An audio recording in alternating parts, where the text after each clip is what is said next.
Hi, Julie. Thank you so much for being here today. Oh, Meg, I'm so excited to be here. Thank you so much for having me. Absolutely. And I'm just so excited to share this with everyone because I heard you speak at an event for women entrepreneurs and it just resonated. I kept hearing people chatter after you were done, like, that hit me so hard. Oh my gosh, this is exactly what I need. And so you have so many great tips, and I'm excited to share this with everyone. Oh, me too. And thank you for having this podcast because I think that so many women need that support with everything that we're going through. And I think podcasts are such a great way to do it. So I just really thank you for having this platform. So Well, great. absolutely. Well, let's get into, I want to just, before we get into talking about mindset, can you give us a little bit about your background and how you got to where you are today? Yeah, I will really quick. I'm an entrepreneur now, but I spent 20 years in corporate. In fact, in the Fortune 500, really the Fortune 50 space. I was a vice president of marketing at IBM, spent 20 years in corporate and, on paper looked successful. I had a pretty high paying job and career and mom of three, married, everything looked great on the outside. And I was very grateful for the things that I had and the accomplishments that I had, but something big was missing for me. I hit about 40 years old, and the tug was always there to do something on my own and to also like do something that I felt was with more purpose and meaning.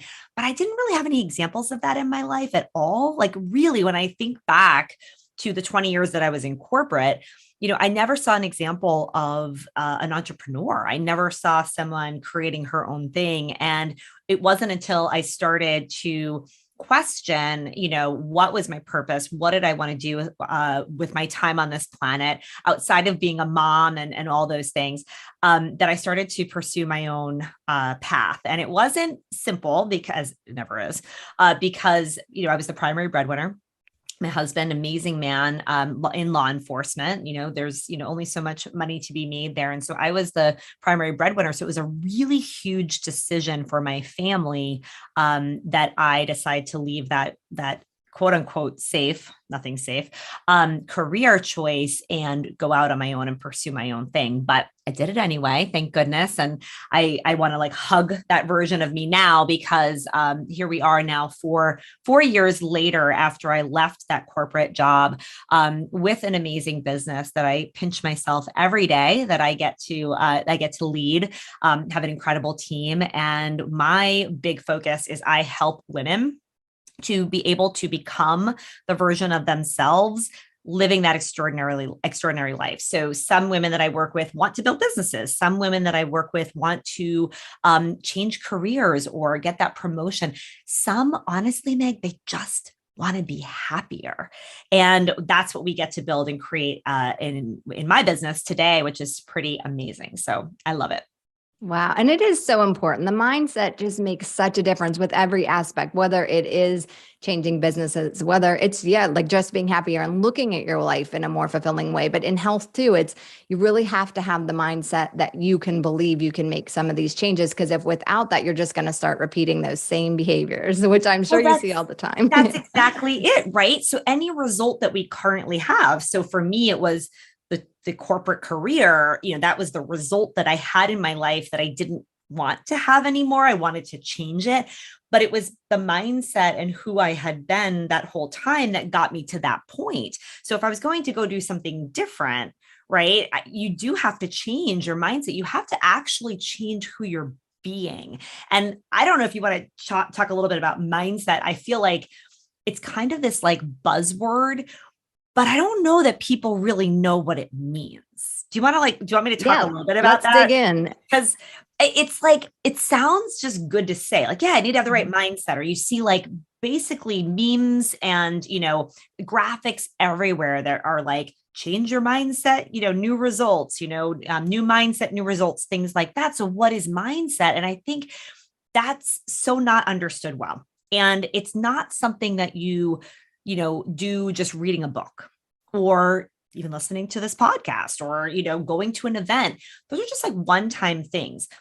Mindset to me is your dominant attitude. And an attitude is your thoughts, your beliefs, your feelings that you are kind of like your dominant thoughts, feelings, and vibration, right? So how are you most of the time? Not just like a little some of the time, but what are you thinking, feeling, doing most of the time?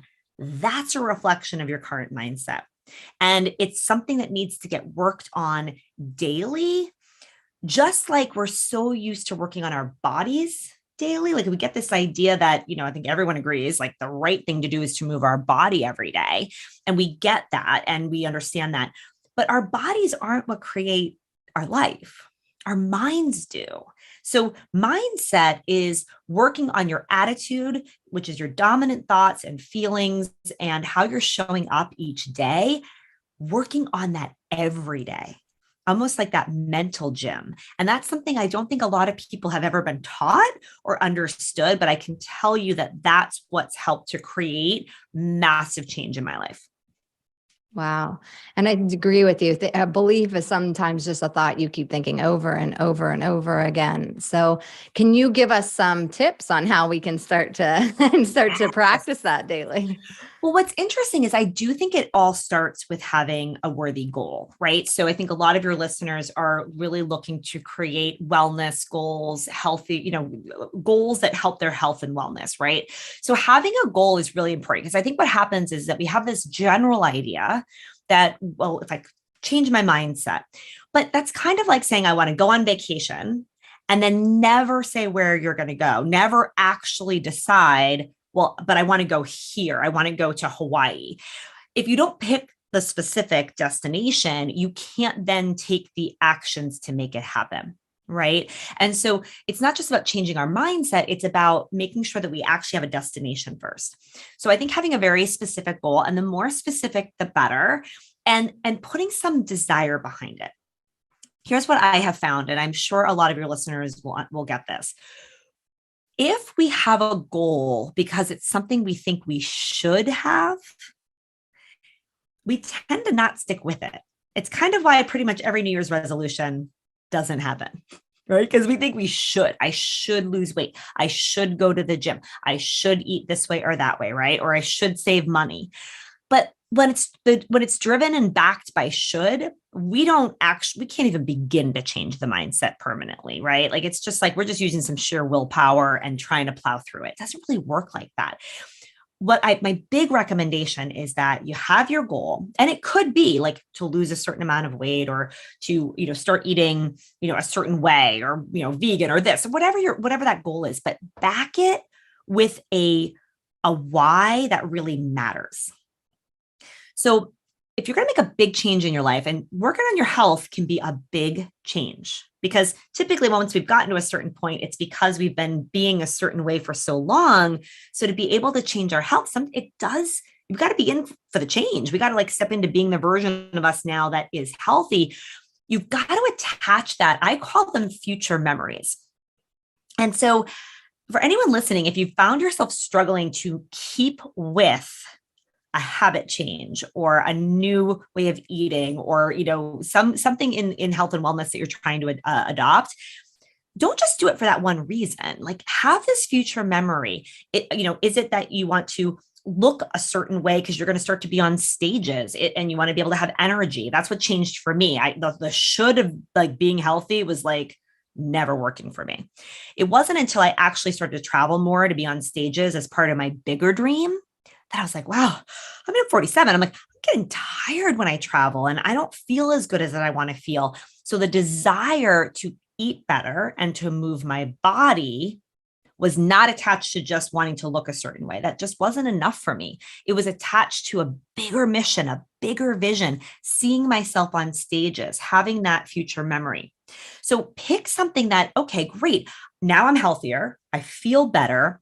What are you doing then? What is that helping you? What's a future memory you can kind of tie that to? Because that's going to help you create the actual change that you need to have. So it is so much deeper into the emotional level that actually helps you to start to create that change.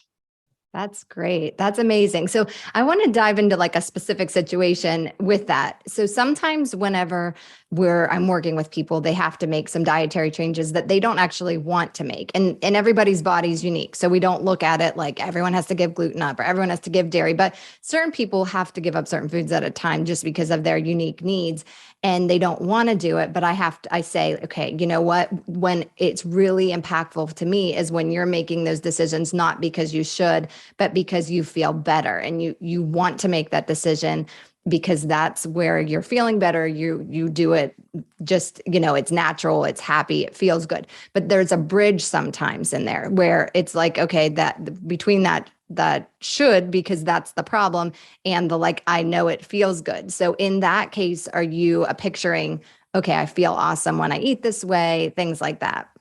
Yeah. And getting even more specific. So one thing that could be really helpful is really having these women pick something into the future. Like I believe that when you tap into what someone really wants, maybe cutting out gluten is just a piece to get to what they really want. They don't really want to just eat better, right? They want something more. And I think that just like feeling better is kind of vague.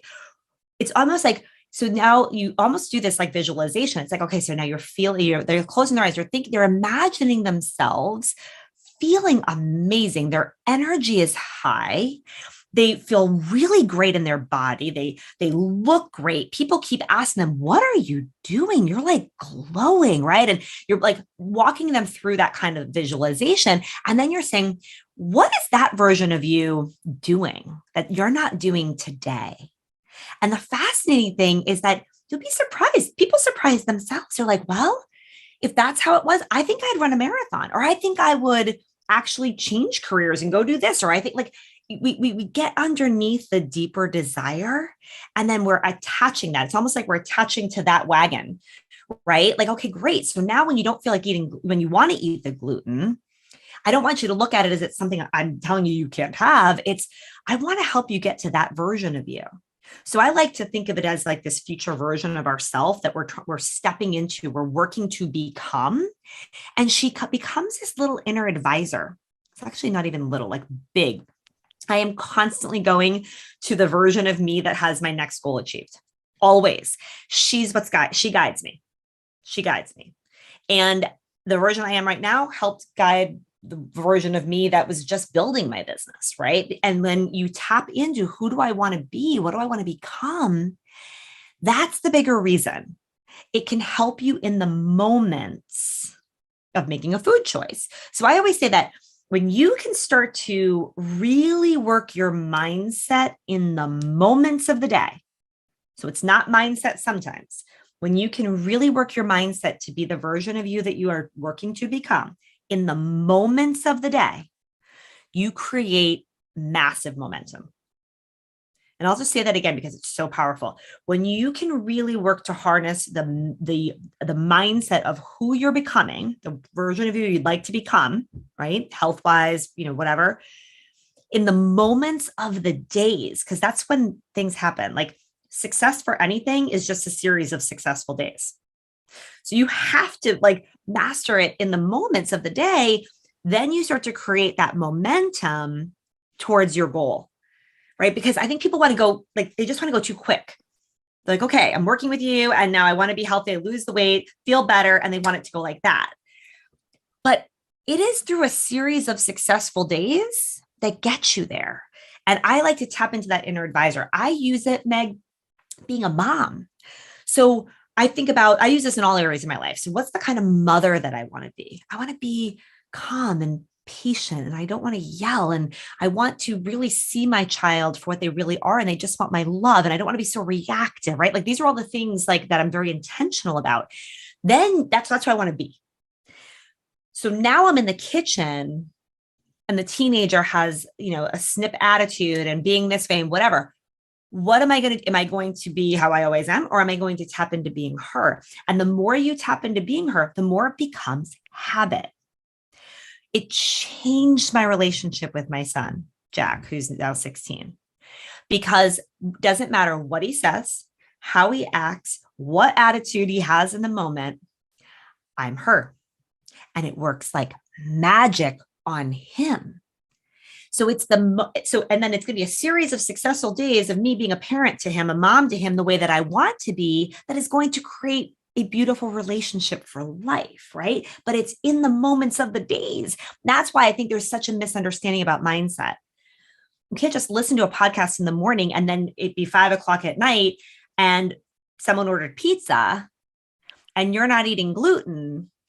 You've got to be able to like bring that into that moment. And that's the real work. And that is how extraordinary change happens.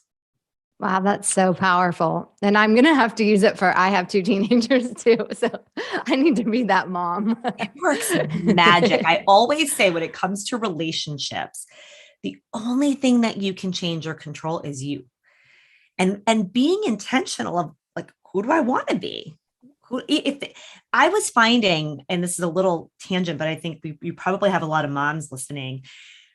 For me, I wasn't always this way. I was a very reactive mother. And I didn't realize that. No, I don't think any mother would sit there and say, yes, I totally love my children conditionally.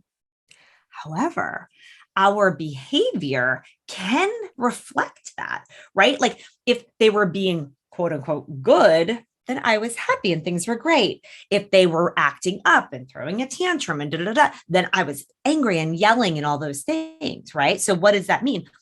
My reaction to them was based on how they were behaving. And that's normal. That's like super normal to be that way. To learn how not to do that and to how to respond versus react. And it's like you almost like slow down time in the moment so that you can respond versus react. And I have a little tip that I do, and I don't do it anymore because now it's habit. But what I did when I was really first working on this with my son is I had this little mantra that I would say to myself, no matter what he was doing. So if he was if he was angry, if he was this is like 3 years ago. So things have just been amazing since then. But if like he was having a tantrum or really upset or angry or whatever, no matter what he was saying or doing, I just kept saying in my mind, he just wants me to love him. He just wants me to love him. He just wants me to love him. That's all this kid wants. And I'm the only one that's ever going to love him like this. Right. And so I would say that over and over again in my mind, and it caused me to just pause and see him for him, no matter what he was saying or doing. That's unconditional love. And it wasn't that I was letting him walk on me or do anything, of course, but it was in a calm, loving, responsive way rather than that reactive way. I used to yell a lot. It's like extraordinarily rare. I don't even know the last time I yelled with any of my children because of this work. And that's why I always say it is the most powerful work in the universe, but you have to know what your goal is. And then you have to be really intentional about who do I want to be? And then you work on being her in the moments. And that's the trick. It's in those moments of the pizza or the kid or, whatever, or a bill coming in. Like this applies to money too. It's all of it, right? It's being able to manage your mindset and who you're becoming rather than who you are right in this moment. And it's game over when you start to figure that out. Wow, that is so powerful. So when we're trying to be her, when we're envisioning her, do you have any tricks to do, like any tips on how do you do like a meditation and then journal, or is there a kind of a way that yes to figure out who she is? Yes, 100%. So it does start, like it has to start with kind of like a vision or a little bit of a life audit of what you want, right? So one of the things that we do with our clients is we can do this little bit of a life audit where we look at the different areas of our life. So whether it's our marriage or money or, purpose, career, whatever, parenting, health, what do I want that to look like, right? Here's what it is today, but what do I want that to look like? Starting to have this vision, right? Where do I want to live, right? We kind of just taking a little time. We don't intentionally design our lives anymore. We're kind of like, we're on to the next, on to the next, on to the next. So you got to pause for a hot second. And either you can do all the areas of your life or you're picking that one area where you're like, well, what do I want? Like, what do I really want? That's kind of your vision. And then from there, you're picking the next big goal. Like, what's the next big goal? Because what happens is that people are too general and they're like, well, I want to be healthier. Well, that's so general. And then that's great. That's a great vision. But why do you want to be healthier? And then what are you going to work on first? What are you going to really focus on first? There's an analogy that I use. It's kind of like let's say there's a vision. We'll keep using health because that's obviously what your podcast is on. So let's say that you like, the idea of being healthy and vibrant and energetic is kind of like this vision. Like your client has this vision for that, right? And that's kind of like the sun. And when the sun shines, which is shining right now in New York, which is so nice, it shines everywhere, right? Kind of just shines everywhere. It's beautiful little light. But if you took a magnifying glass out in that same sun and you put it over a leaf or grass, whatever, you could ignite a fire and change, right?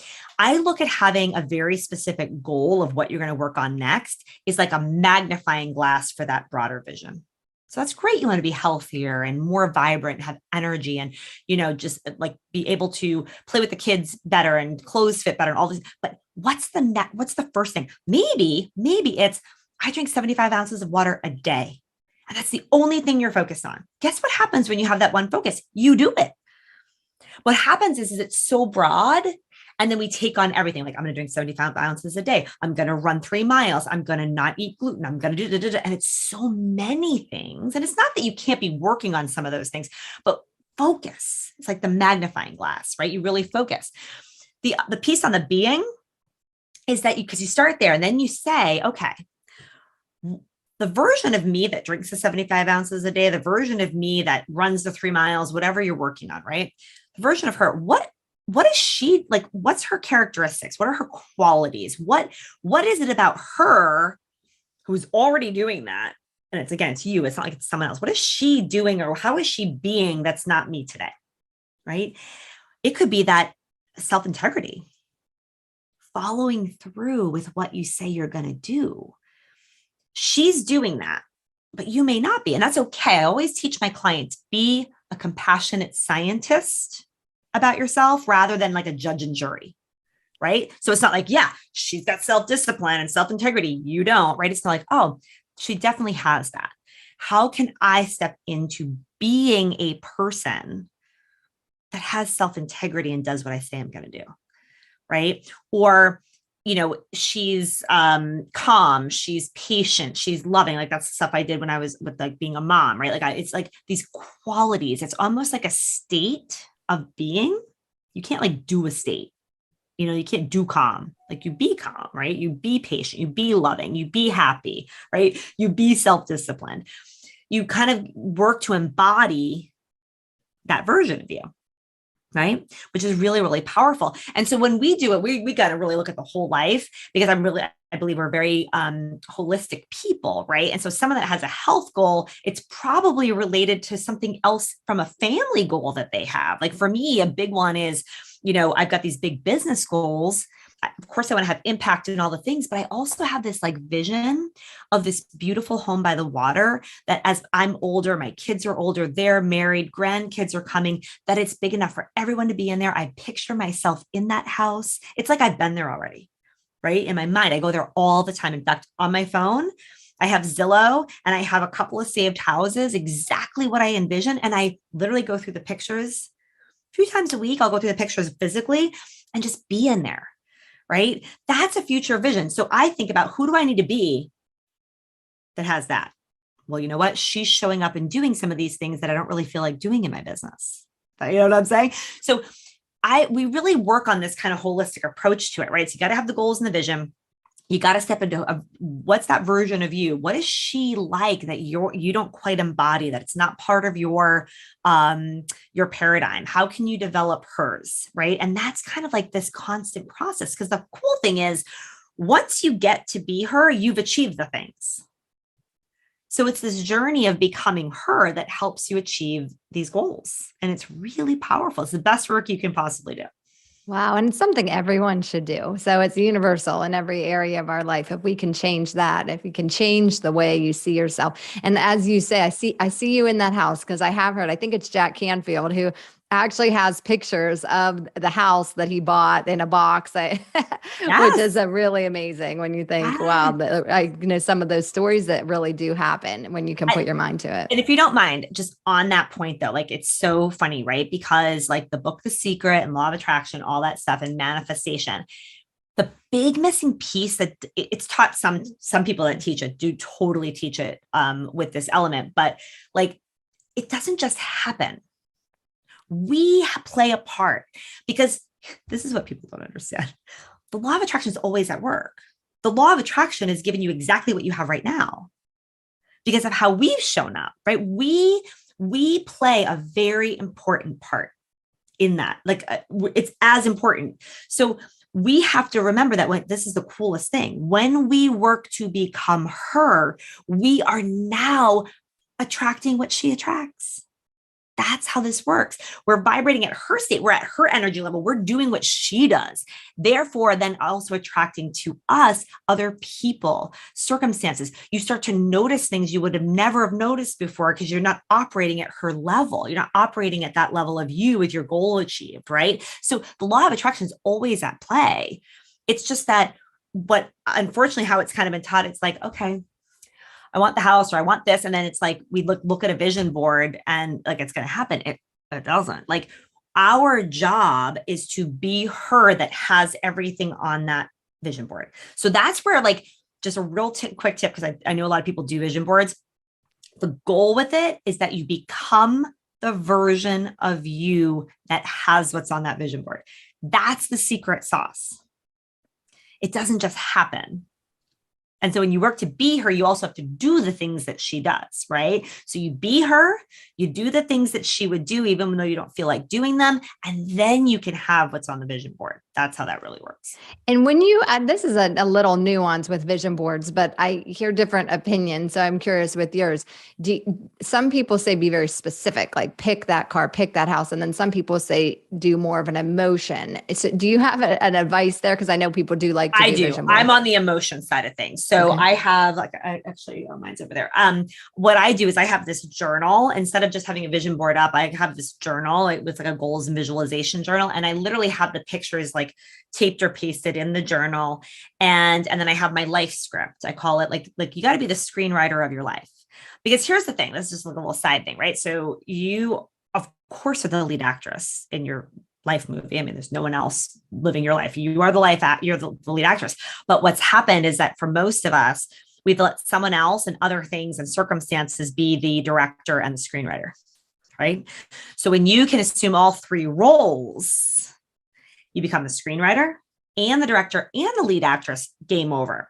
And so those images, that's kind of starting to be the screenwriter. Right. So you're starting to pick these images of like, and this is how her life's going to unfold. And this is what, the lead actress, this is where she's going to live and she's going to fly in the private jet and she's going to have this, right? You got all these things laid out. Right. And then I write it out. So I have like that also written out, like I typed it out and then I pasted that in there too. So it's kind of like a script, like of how I want my life to play out, like seriously. Right. And so when I'm looking at that, it's emotion.